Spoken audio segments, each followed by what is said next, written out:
Beragam merek kendaraan komersial saat ini terbilang sudah banyak dan berasal dari berbagai negara luar, yang akhirnya memberikan pilihan yang beragam bagi pasar transportasi bis di Indonesia. Apalagi di medio tahun 2000 lalu, Indonesia terasa seperti kebanjiran oleh sasis bis premium dari berbagai merek pabrikan Eropa. Karena mulai saat itu banyak bermasukan merek sasis yang terbilang masih anti-mainstream layaknya Scania, MAN, dan juga Volvo. Produk sasis bis dari merek-merek ini juga masuk dengan spesifikasi yang tidak biasa karena sudah menawarkan mesin yang sangat bertenaga, kenyamanan tinggi berkat fitur suspensi udara hingga banyak teknologi keselamatan canggih lainnya. Salah satu sasis premium yang masuk saat itu dan masih terkenal akan kenyamanannya adalah Volvo dengan tipe sasis B7R-nya. Dan dulu terbilang banyak juga operator bis yang menggunakan sasis premium satu ini. Lalu seperti apa spesifikasi lengkap dari sasis satu ini ya? Simak video ini sampai akhir.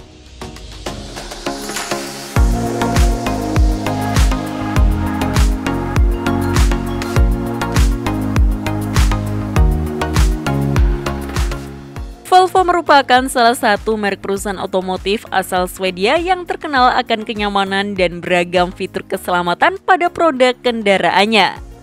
Di era tahun 90-an, merek Volvo juga sangat lekat dengan kendaraan eksekutif di Indonesia. Karena dulu banyak menjadi mobil dinas para pejabat negara setingkat menteri dan anggota dewan. Sementara untuk sasis bis Volvo sendiri baru masuk ke pasar Indonesia di medio tahun 2000-an lalu. Dan tipe sasis pertama yang masuk merupakan sasis bis besar bermesin belakang dengan kode B7R. Kabarnya saat itu operator bis pertama yang menggunakan sasis ini adalah PO Sumber Alam. Dan rumornya bodi yang menempel pada dua sasis Volvo pertama ini dikerjakan hanya dalam waktu 28 hari saja oleh karoseri Laksana Ungaran. Hal ini karena pihak PT Indotruk sebagai APM Volvo saat itu akan menggunakan dua unit bis ini untuk peresmian dan promo ke perusahaan otobis lain di Indonesia. Promosi pihak PT Indotruk saat itu pun terbilang berhasil, hingga banyak perusahaan otobis lain yang ikut membeli dan menggunakan sasis Volvo B7R ini. Operator bis tersebut diantaranya adalah PO Purwowidodo, PO Ismo, PO AO Trans, PO Sun, PO Nusantara, PO Tristar, PO Metropolitan, PO Pahala Kencana, PO Harapan Jaya, PO Dewi Sri, PO Budiman, PO Makmur, PO Santika, dan mungkin masih banyak PO lagi. Namun kabarnya sejauh ini operator yang paling banyak menggunakan sasis Volvo B7R adalah PO Dewi Sri yang kabarnya memboyong hingga 16 unit.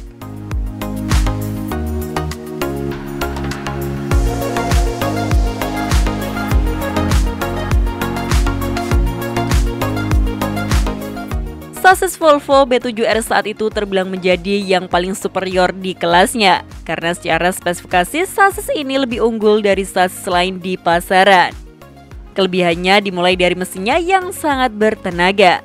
Sasis ini sendiri dibekali mesin diesel dengan kode D7E berkapasitas 7000 cc yang sudah dilengkapi turbocharged dan juga intercooler.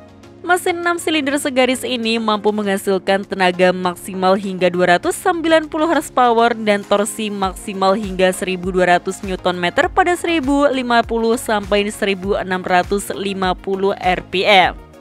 Terbilang mesin yang sangat bertenaga di masanya karena memiliki torsi raksasa yang bisa diraih dari RPM yang sangat rendah. Selain itu, mesin ini juga sudah ramah lingkungan karena lolos standar emisi Euro 3.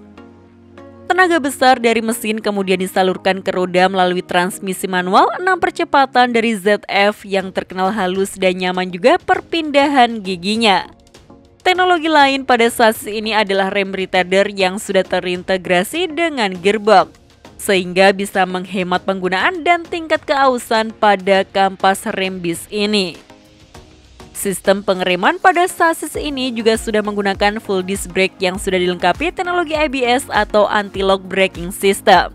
Untuk di masanya tentu fitur-fitur ini terbilang sangat canggih dan masih jarang ada sasis bis lain yang turut menyematkannya.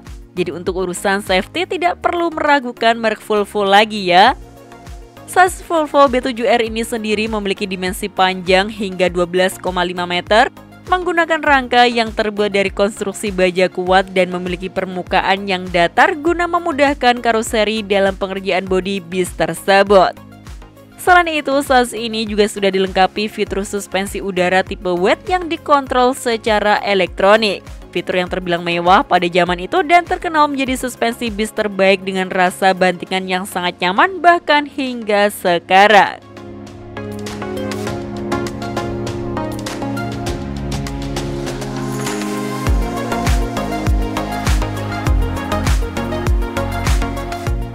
Ada beberapa keunikan yang dimiliki oleh bis Volvo B7R ini. Di antaranya adalah overhang depan yang sangat panjang, bahkan lebih panjang sedikit dari milik Scania, Mercy, atau bahkan MAN. Jika kalian lihat dari samping, malah overhang depan seperti lebih panjang sedikit dari overhang belakangnya. Namun kami rasa keseksian bis ini ada pada overhang depannya yang sangat panjang tersebut. Pada bagian interior atau lebih tepatnya di bawah kemudi ada satu hal yang unik lagi, yakni pedalnya berjumlah 4 karena ada satu pedal tambahan yang berfungsi untuk mengatur tilt dan teleskopik kemudinya. Namun sejauh ini sudah ada 2 generasi sasis Volvo B7R yang masuk ke Indonesia. Pertama yang kita bahas dari tadi merupakan generasi lamanya dan bisa dikenali dari desain kemudi yang masih kaku serta indikator speedometer yang masih serba analog. Sementara generasi barunya seperti yang digunakan oleh PO Sistrans asal Jogja, yang membedakannya hanya ada pada desain kemudi serta instrumen cluster yang lebih canggih dan modern.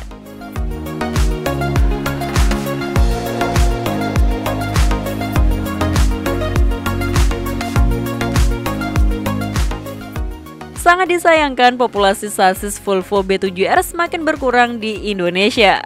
Hal ini dikarenakan mahal dan sulitnya mencari spare part pengganti untuk sasis Volvo satu ini.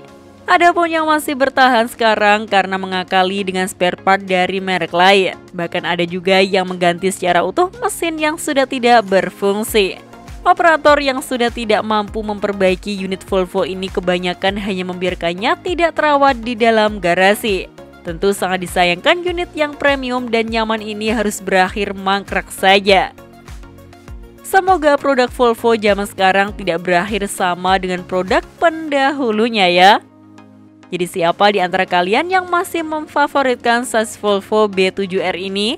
Dan bagi kalian yang sudah pernah mencobanya, kira-kira seperti apa nyamannya bis premium satu ini? Tulis pendapat kalian di kolom komentar. Sekian informasi dari kami, klik tombol subscribe bagi yang belum dan jangan lupa aktifkan loncengnya untuk mendapatkan notifikasi video terbaru dari kami.